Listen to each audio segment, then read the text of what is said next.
Bem, agora falando um pouco sobre a minha vida pública, eu tenho que falar sobre a minha ida para o Rio de Janeiro. Nos anos de 2004 a 2006, eu fui contemplado, né, com uma bolsa de estudos em um colégio particular que nós tínhamos aqui na cidade, que era muito, digamos assim, reconhecido pelo seu ensino, que era o Colégio Impacto, do Dr. Sérgio Moraes.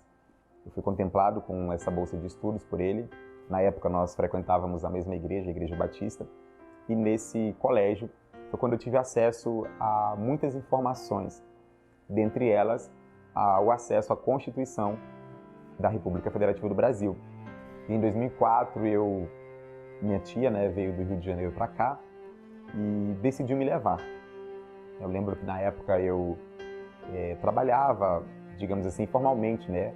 Eu era adolescente, tinha 14 anos, eu vendia geladinho na rua, picolé, tombei várias vezes o carrinho de picolé, vendia pastel também, vendi pastel na escola Joércio Barbalho já. Enfim, fui um jovem, um adolescente como qualquer outro, né, que tinha que ajudar os pais a sustentar a casa. E nessa vinda dela, ela me convidou para ir para o Rio de Janeiro. Eu sempre gostei de estudar, de aprender, enfim, eu tinha um foco, um objetivo, e ela, acho que viu isso em mim e me convidou.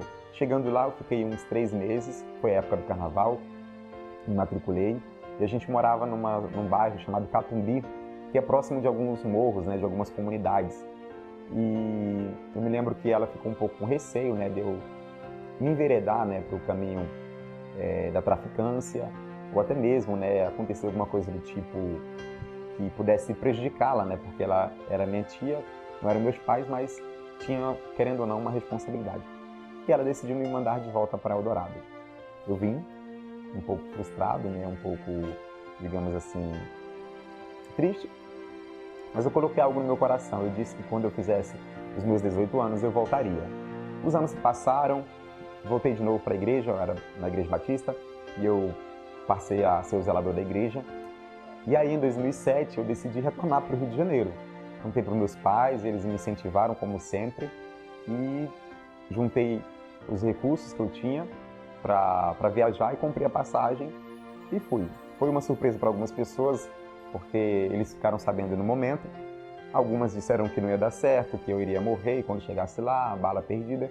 Enfim, naquela época estava muito forte, né, a questão do tráfico no Rio de Janeiro, mas eu tinha um propósito na minha vida. E eu fui com pouco recurso. Eu me lembro que eu tinha R$ 50 no bolso, mas eu não contei para ninguém, nem para meus pais, porque eu sabia que eles não deixariam eu continuar, porque uma viagem de 3 dias para o Rio de Janeiro sem recurso, né? E assim eu fiz.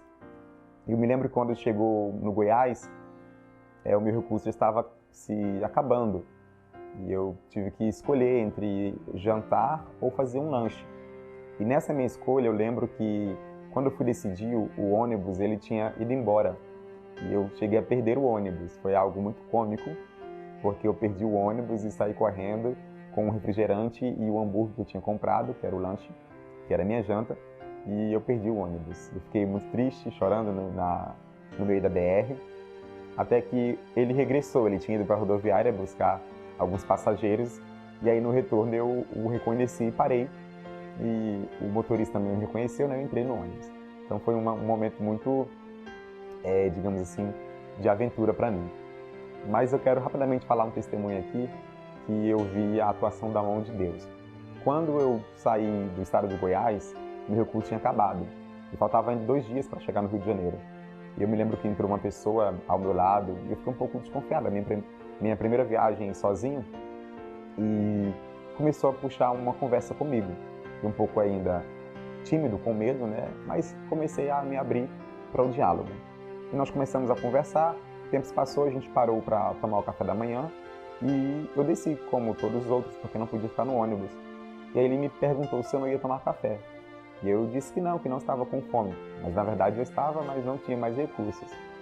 E aí ele falou, não, vem que eu pago para você. E eu um pouco tímido ainda, falei, não, tá bom, mas eu quero só um café. O resumo da história é o seguinte, ele pagou o café para mim, pagou o almoço e o jantar dos outros 2 dias. E quando chegamos no Rio de Janeiro, eu peguei o contato dele, né? Coloquei no bolso da calça, a minha tia chegou para me recepcionar e eu fui apresentá-lo para ela. E eu não localizei mais aquele homem. Eu falei, não, mas eu tenho então o contato dele aqui, que eu fiquei de mandar para ele umas músicas que eu estava ouvindo, e também não encontrei mais o contato dele. E eu fiquei um pouco assim surpreso, porque não tinha dado tempo dele descer, como todos os outros passageiros, tinha que pegar ainda bagagem no ônibus, enfim. Mas naquele dia eu vi que era a mão de Deus, era a presença de Deus me ajudando naquele momento. E eu pude ver a presença do Salmo 91, quando diz que Deus dá ordem aos seus anjos para nos guardar. Então esse seria um testemunho de que Deus tem anjos a todo tempo nos guardando. Eu creio nisso. Chegando no Rio de Janeiro, mais uma vez a minha tia disse que eu não poderia ficar, porque era o ano de alistamento militar para mim. Alguns amigos dela disseram que eu queria que me alistar na minha cidade. Mas eu, como sempre, né, já tinha pesquisado, já sabia de tudo, sabia que poderia me alistar lá, que a minha vida poderia continuar dali. E eu disse para ela, não, para trás eu não volto mais, eu quero continuar daqui. Você me oportuniza eu completar meus 18 anos para eu poder gerenciar minha vida sozinho.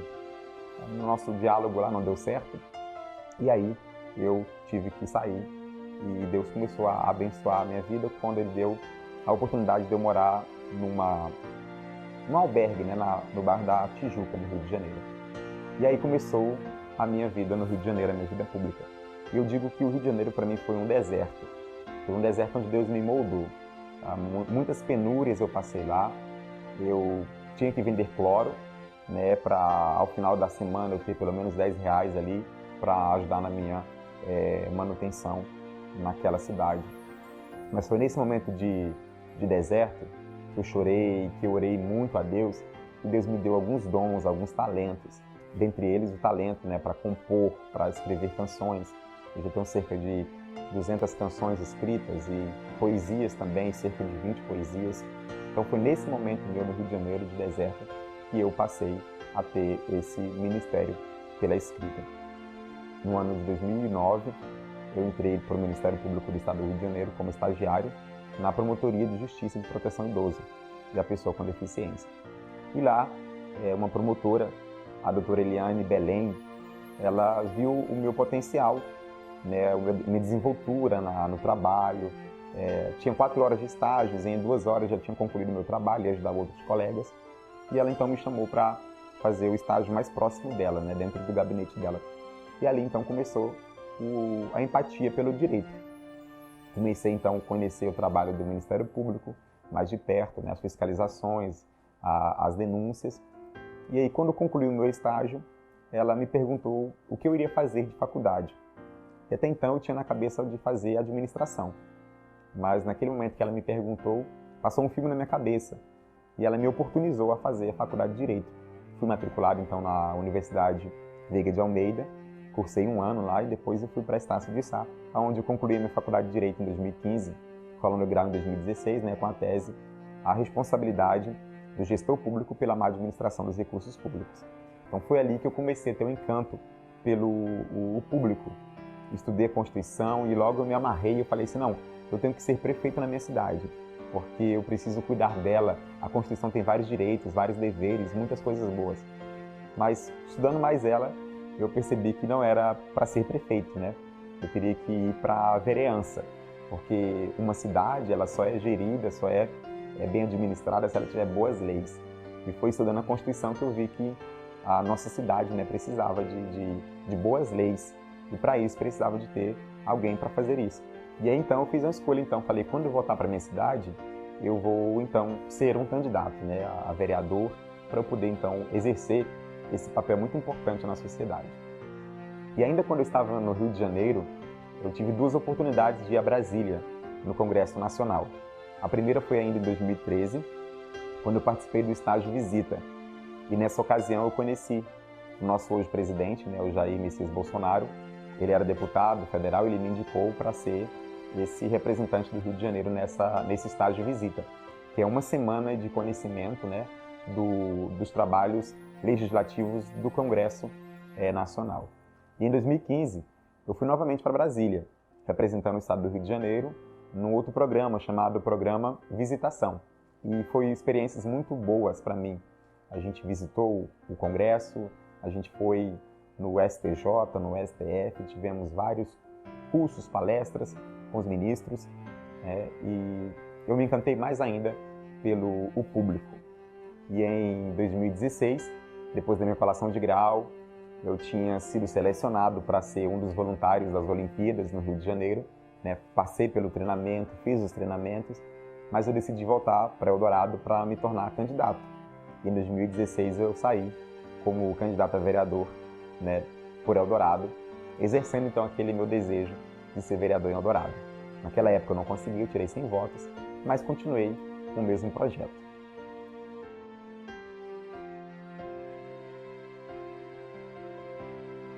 A família, ela é a base, né, de uma pessoa, de uma sociedade. E graças a Deus eu tive esse privilégio de ter meus pais como a minha base, como o meu alicerce, me instruindo, me orientando, me dando os conhecimentos, né, a ética, a moral, me ensinando o que era certo, o que era errado. Eu sou grato a Deus pelo que hoje eu sou, porque meus pais tiveram essa influência. E a presença dos meus irmãos, né, na minha vida foi muito importante também. Eu tive 5 irmãos. O mais velho, o Claudemir, que era conhecido aqui na cidade como Cláudio Terra, era um locutor, né, e pintor também, designer. Meu outro irmão, o Adriano Rios, que é José Antônio, né, o Gamburi, que é o João Filho. E os 3 eles eram locutores, trabalhavam numa rádio aqui, eram bem conhecidos na cidade. E a minha irmã mais velha, a Jacqueline, e a minha irmã mais nova, a Cláudia Maria. E eu, né, o Jackson Vieira. E Deus deu uma capacidade para cada um na sua intimidade, né? Cada um tinha uma peculiaridade. E eu sou grato a Deus pela vida dos meus irmãos. Sempre me apoiaram, me ajudaram naquilo que puderam, né? E em 2010 eu tive a perca do meu irmão mais velho, do Cláudio Terra. Nessa época eu ainda estava no Rio de Janeiro, quando eu recebi a notícia de que ele havia falecido. Para mim foi um momento de tristeza, por ser o meu irmão mais velho, e eu me lembro que na minha infância ele cuidou um pouco de mim. Eu sou muito grato à vida dele, ele me instruiu, me ensinou muitas coisas que eu sei hoje de informática, de designer, foi graças a ele. E às vezes também as pessoas me perguntam, né, pela voz, se eu sou locutor, outros me reconhecem, me perguntam se eu sou o irmão do Cláudio Terra, pela voz. Então, sou grato a Deus, a vida dele, pelo legado que ele deixou para mim e para nossa cidade. E tive outra perca também, que essa foi bem dolorida para mim, que foi a perca da minha mãe, em 2017. E na minha colação de grau, em 2016, eu a levei para o Rio de Janeiro. Ela participou comigo, a gente fez um tour na cidade, tiramos várias fotos, e ela estava muito feliz. Na minha colação de grau também, ela se emocionou bastante. E alguns dias depois, na minha despedida na igreja, a gente fez um culto de celebração, né, que eu denominei de gratidão. E eu fiz uma homenagem para ela com uma canção que eu a escrevi. E eu me lembro que ela se emocionou muito, né, que inclusive chegou a passar mal. Mas, graças a Deus, eu pude honrar minha mãe. Eu sempre digo isso em todos os meus testemunhos, que eu honrei meus pais ao máximo.